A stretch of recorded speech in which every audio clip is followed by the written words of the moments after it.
Hey, thanks. Hi. Joe, meet Alicia. Hey, how's it going? Hi, Joe. Yeah, good, thank you. How are you? Good. Excellent. All right. Why don't we just go ahead and get started, and we'll let other people come in. And first of all, I am super excited that for those of you like Joe who have been with us since the beginning, last 3 months, we've got our first EMEA guest outside the U.S. And Alicia, who's the founder and CEO of Momentum, has a ton of insight to share with us in terms of trends that she's seeing. She's based over in London. And we'll start off the week as normal. We record this, and so that gives you the option to keep your video on or off. You have the opportunity to ask questions in the chat. As always, our format, we kind of tee things up with the poll, which hopefully you should see in front of you. And from that, we'll pivot over to Alicia in terms of some of the trends that she's seeing, from an EMEA perspective, from an event perspective, an ABM perspective, given the enterprise focus. So last week I had asked the question about where's everyone's focus right now in terms of seeing success? Is it the one-to-one accounts? Is it the one-to-few accounts? The one-to-many accounts? And see if anybody would comment on it. Not a lot of comment or dialogue on it. And interestingly enough, at least it was interesting to me, it was a pretty even distribution, as you can see here, 29, 29, 32%. There was an other in here. Let me see if I can scroll down to the other comment. Oh, not doing ABM yet. So yeah, I would imagine that there are a lot of people that self-selected out of this poll. But interesting from my perspective in that I think a lot of people are still stuck in the demand gen mode, and maybe that tilted a little bit to the one-to-many, the extra vote or two that kicked it over to a little bit higher. But I don't know, Megan, did you have any perspective on this? Yeah, I mean, I think this to me is actually good news. Again, directional, given that it's not a huge number of people answering, but what it says to me is that people are thinking about using different kinds of ABM strategies to match their go-to-market model, which is smart, right? If you have, when you need one-to-one, not everybody needs it. When you need one-to-few or one-to-many. I think the key is thinking about, for the different segments that you're selling into, what's the right match? And no surprise, that we would have some distribution because companies go to market in different ways. So if there had been a skew in one direction, that would have made me maybe a little bit more nervous. But super excited, Alicia, to have you here, given your wonderful vantage point on, on the complete ABM market and all of the, as you said, the sort of global 2000, right? You've got a bird's eye view into how they're thinking about their go-to-market strategies. Would love to get your thoughts on what this says to you and kind of what you're seeing in terms of the buyer's journey and what companies are doing to adapt to it.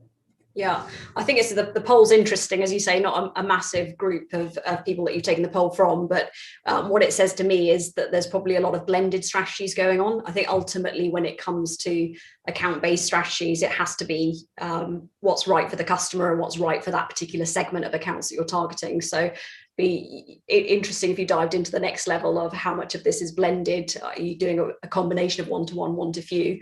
I think at its core for me, and if I look at the trends that we're seeing in accounts and many of the accounts that people are targeting, our data tells us that the global 2000 are finding it much, much harder to buy.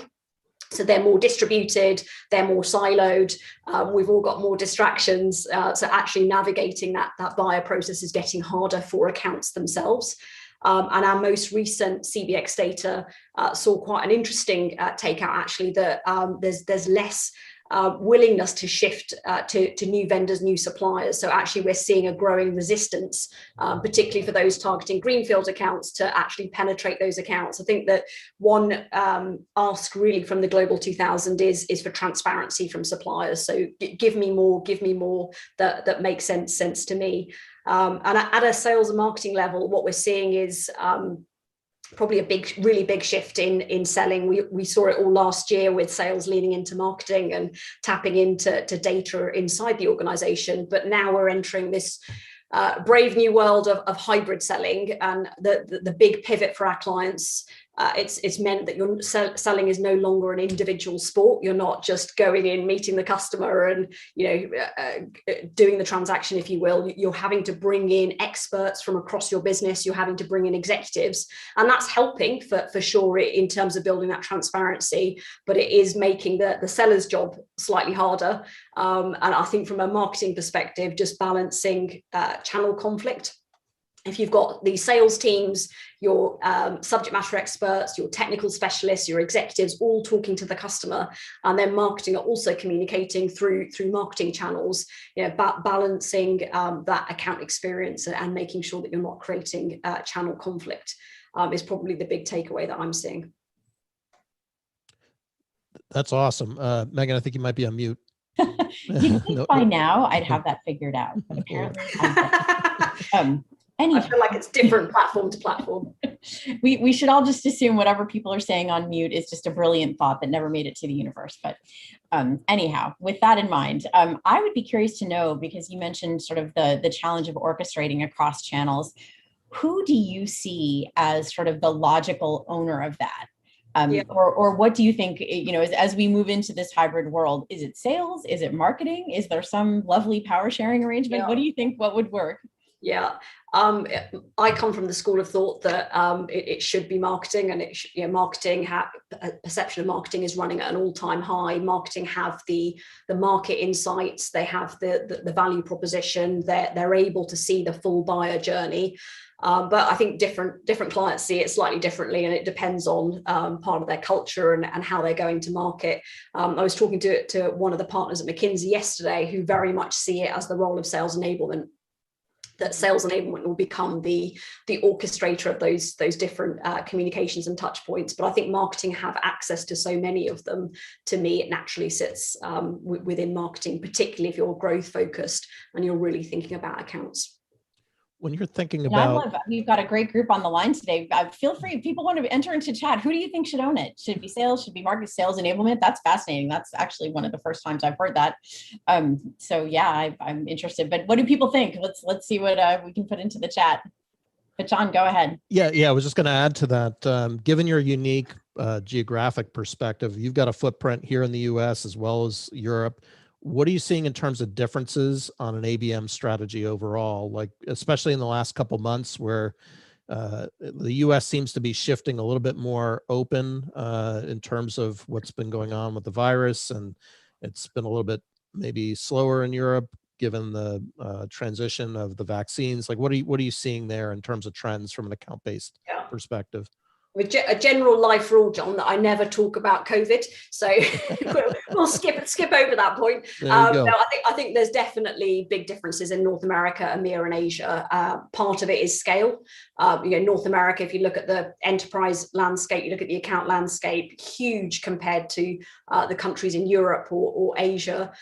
There's also a massive difference in terms of sales coverage. So sellers in North America tend to have more accounts. Sellers in EMEA tend to have fewer accounts. And then probably the third leg of the stool is all around culture. So the way that you sell and market into geographies is massively different. You take someone like an account based in Japan or Korea, they're used to, or they're very allergic to the challenger sale. They don't want to be inspired by a brand new North Star top of the mountain. They want a very logical argument. Or you take an account in New York, they want an aspirational direction. They want to be challenged. They want content and thought leadership to be provocative. And then, EMEA different again. You take someone an account in Italy like Fiat. They're very social, and it's a very personal engagement. So I think definitely big differences across the geos, and that it ends up rolling into account-based strategies. We end up seeing EMEA being much more one-to-one, one-to-few focused. Asia almost has to be one-to-one because of the culture, the language, and the kind of micro sales and marketing approaches that we see in countries like Singapore, Australia versus Japan. And North America, whilst we saw a really big focus on one-to-many, one-to-few, we're seeing more and more of our clients really double down on the set of strategic accounts. So It's evolving, and I think is very much driven by the go-to-market setup and the culture in that particular geo. Alicia, I'm interested to know, there's always such a sort of challenge when you've got a large organization, a global organization with a central marketing leadership focus and a central campaign team, for lack of a better description, sort of putting together stories, putting together messaging, and then sending it out to the universe to see and saying, here, use this, it's great. It seems like an old debate, but what are you seeing in terms of effective regionalization, personalization, adaptation of those central themes and resources for an account-based environment? And if you think about the clients that do it best, what's different about how they handle that? Yeah, there's probably 2 or 3 things that we're seeing when it comes to global teams serving different geos. I think the biggest win, if you want to do it successfully, is don't do it in isolation. So marketing should be meeting those accounts in some of those geographies. Otherwise, anything that's created at the center is not connected to reality. And I think having those customer conversations, even participating in a QBR with an account, getting some kind of temperature gauge as to how those geos are operating is really valuable for central teams. At a global level, the most successful strategy we've seen is not just personalizing at a creepy, I'm going to put a logo or a company name on, but really contextualizing for a group of accounts. And by that, I mean, if you take 50 retail accounts across the world, you'll have 10 of those that are innovation driven, they're leading the segment, they're challenging perspectives and operating models. You'll have those kind of laggards at the back, and then various accounts in the middle. If you can make your proposition, your service offering, your capability relevant to where those accounts are today and where they're trying to get to, that's when you're going to see the most impact. So for global teams, I wouldn't worry too much about translation and localization, which is where a lot of the effort ends up going, but really think about your account segments. Where are they, and how can you contextually adapt your content so it's relevant for the accounts based on the markets they're operating in?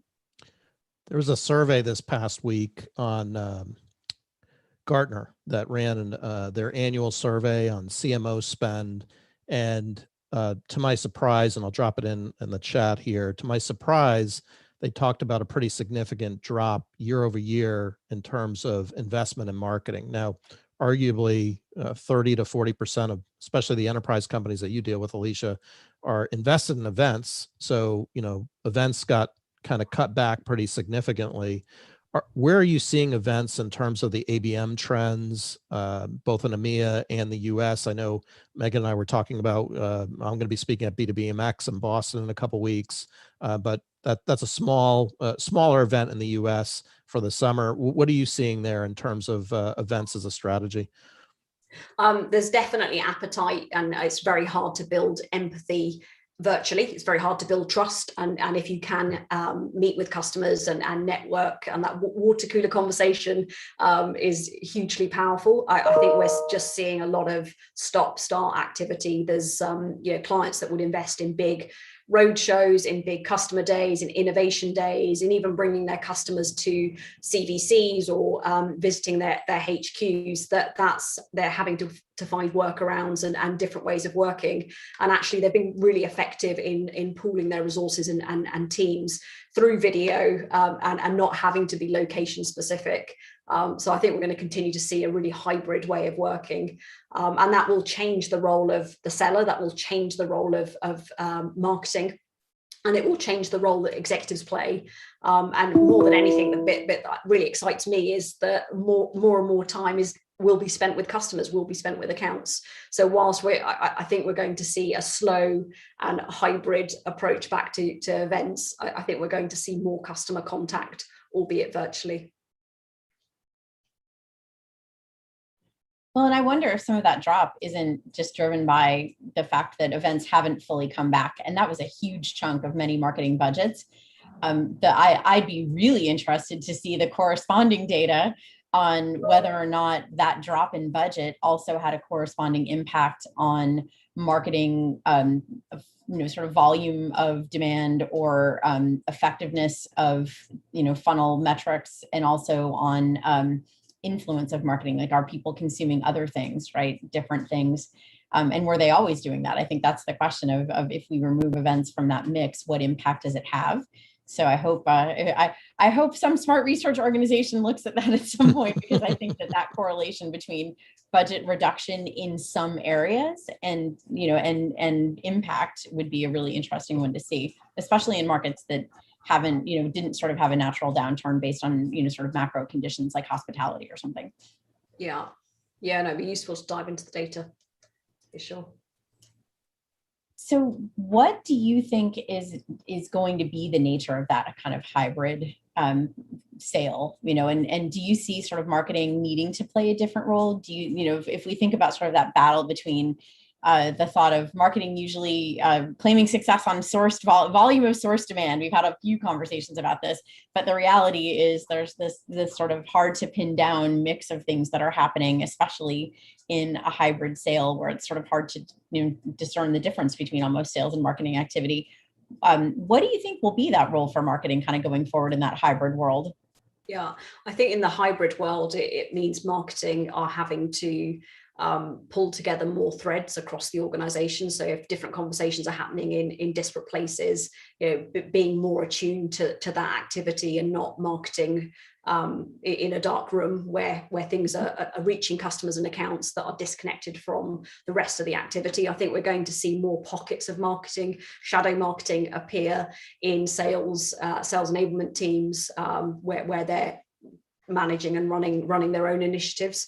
But the piece that probably excites me the most is where I'm seeing marketing really becoming that growth lever in an organization, and actually being able to corral sales teams, go-to-market teams, CX teams on, here's the new competitor landscape. This is what we're seeing as our future biggest potential accounts, and here's where we should focus next. So I think there's a huge opportunity for marketing, and in many ways, I think the organizations that will be successful are those that are really bold, not just seeing this as an incremental, 1% more online versus in person, but seeing it as a radical shift to the way that they interact with their customers. And the role that marketing plays isn't just about the web experience and the digital environment and the buyer journey that's taking place online, but really being able to help take the right stories to customers throughout that buyer process, and make sure that those channels are playing harmoniously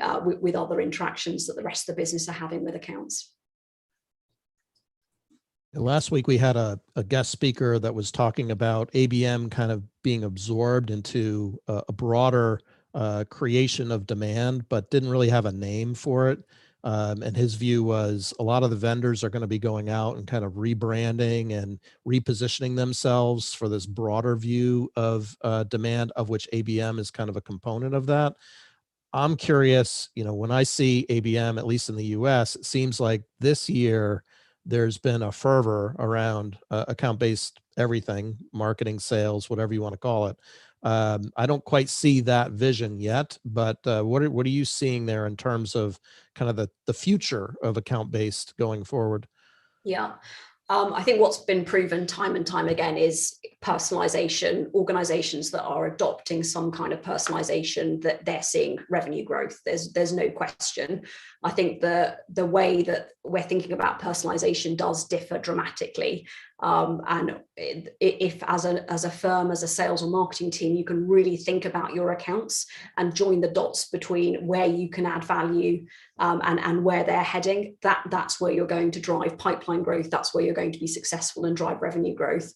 So the way that I look at ABM and the future of account-based marketing, it's definitely gone. 10 years ago, it was this island of pilot and niche activity that happened over there.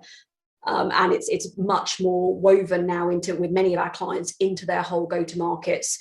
Account-based disciplines and approaches are being taken across greenfield accounts, across strategic accounts, across thought leadership. It's phenomenal to see. But I don't think we're going to see it. I'm not going to come up with another acronym to describe it. I think we're going to see clients just become that much more account focus. For example, rather than looking at industry with macro level trends as to what's happening in banking, actually taking primary research and learning from banking accounts to figure out where they focus. So I think we're going to see more and more doubling down. I think ABM has to become a religion. It has to become a way marketing is done, as long as you focus it back to, is it driving growth, as opposed to am I just personalizing something for the sake of it? Yeah, I love that. AI is going to make a massive difference, right? That kind of right now, when you get personalized content, it's been churned out by some kind of tech involved, and we all know, we can tell when it's personalized in that way versus some kind of critical thinking that's been applied. I think that's really key. And you touched upon, sort of expansion of account-based into strategic accounts, and that made me think a little bit about where do you see account-based now playing a role in your sort of global 2,000 customers in existing customers? So retention, cross-sell and upsell, or any kind of expansion. What do you see as as account-based marketing's role there now, and what are your clients kind of doing in that space? Yeah. At the strategic key account level, it's all about advocacy. It's all about influencing key individuals inside those accounts to help them to do the selling and marketing for you. A bit like the Tesla business model, I guess. Our clients are building really strong relationships with key decision makers, stakeholders, parts of the buying team inside their key accounts, and then really equipping them with the right thought leadership, the right perspective, shaping content that they end up co-creating with those stakeholders to help them sell the business case to their executive teams, their internal communications, and actually get a deal across the line. I always hear from sales teams, or frequently hear from sales teams, that sounds like a lot of work. What's sort of your response to that, or how have you overcome that objection, in terms of people saying, gosh, doing that, even though I know it would be a good idea, seems like it's going to take a lot of time. Any advice for people who want to make that case? I think you can either talk to everybody and you almost end up talking to nobody. So I'm a great believer in having focus. And I think if you have disciplined focus, you will be able to drive growth. There are ways of fast tracking and looking at how you do that, so you're not always starting from a standing start. So you could take a straw man to an account that already exists. You could take an existing value prop or a piece of content to an account and say, I know these are your priorities. I really want to reshape this story to help you communicate internally. What are those things? We've also taken a bit more of a PR kind of interview co-creating approach with accounts, where you almost go to an executive and interview them on a particular topic, and that then ends up giving you, not only content that you can both use collectively, but also you can infuse into messaging. So I would say partner with marketing and look to draw on what you already have in the tank in terms of existing content. Well, putting the model on its ear for a moment, you kind of started off the conversation on the acquisition side that a lot of the larger companies are going after greenfield accounts, but there's this hurdle of trust to kind of get through. And, right now there's so much information that's being pumped out there. What are you seeing in terms of kind of bridging that trust gap that's working now for those companies that are going into greenfield accounts? Yeah, it's got to be executives. So we're seeing clients that are being successful in greenfield accounts, connecting their executives during the buying cycle and actually quite early on in the buying cycle.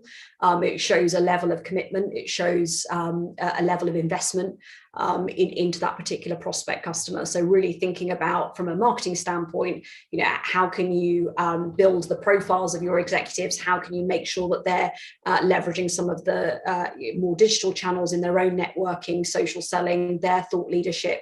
Ultimately, we're in this remote hybrid world where our customers are buying from people, and the more that you can bring your executives, your thought leaders to the fore, and make sure that they're interacting or have touch points as part of that buyer journey in greenfield accounts, that's what's going to help you build some of that trust, build some of that empathy.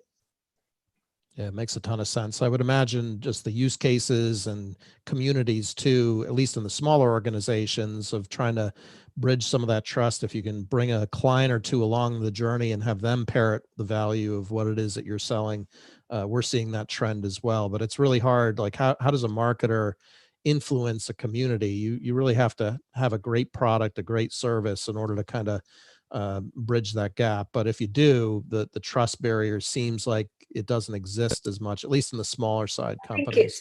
It's really interesting actually, because we were looking at some data points on analysts and peer-to-peer case studies and what value they have in the buying cycle now compared to 3 or 5 years ago. And lots of the Global 2000 are telling us that they want to hear from suppliers and vendors themselves. That's where they're drawing thought leadership. That's where they're drawing perspectives. Often suppliers have that bigger market landscape view as opposed to what's going on in one account or one organization, and can really bring that to bear. So as a marketeer, if you can connect case studies, proof points with insight. So going back to that point around contextualization, if you can say, we're seeing this trend happen in this particular segment or cohort, and here's how we've delivered that. So rather than thinking of a case study as one customer story at a time, think of it as a connected narrative that helps you bring a new idea or a new perspective into accounts, is something that we've also seen really resonate with greenfield accounts. That's a great point. That's a great point. We've got just a couple minutes left here, and Meg and I have been peppering Alicia with a bunch of questions here, but anybody in the audience, if you have questions, you can unmute and feel free to ask any of us any questions. We probably have time for one or two. Joe, looks like you just came off mute. Hey, what's up? Alicia, thank you so much for being here. My mind is just like exploding with everything that you're sharing. And I love your point about approaching customization, not just like putting a logo, customizing. And that's a heavy lift. And like, what's the payoff is kind of like what I'm feeling. So thinking in terms of customization as more just like making it contextually relevant to their challenges. How do you go about understanding the different segments, maybe different verticals of like, how do you get that 10,000 foot view assessment of how to kind of like bucket your content to be relevant? Like who within the organization would do that? Comes down to having some kind of data or insight. And I think if you look across lots of organizations, that there are teams doing research, there are teams finding out about what's happening in the market, but it's not necessarily connecting back to the go-to-market. So ideally, if you can find access what data you already have, your first party, not just your marketing data, but also any customer or usage data that you have, that will give you a starting point. But we often, when we're building programs and we're looking at how do you contextualize for these 300 accounts, how can you group them? Where's the segmentation? We'll always try and find a particular data point that we can draw on. So with one client, they do a lot of resource management, field management of teams, remote teams. And we looked at their top 300 accounts and said, well, which of these accounts are likely to have a catalyst event happen in terms of their workforce size? So who was about to downsize a big part of their workforce? Who was about to upsize and would need lots of contractors? So try and think about your offering and what's going to move in these accounts to then help you map content back to those scenarios. And it might be that you've already got content that talks into some of these themes, but you need to make it a little bit more specific that will really resonate and actually cut through. Cool. That's great. Thank you so much.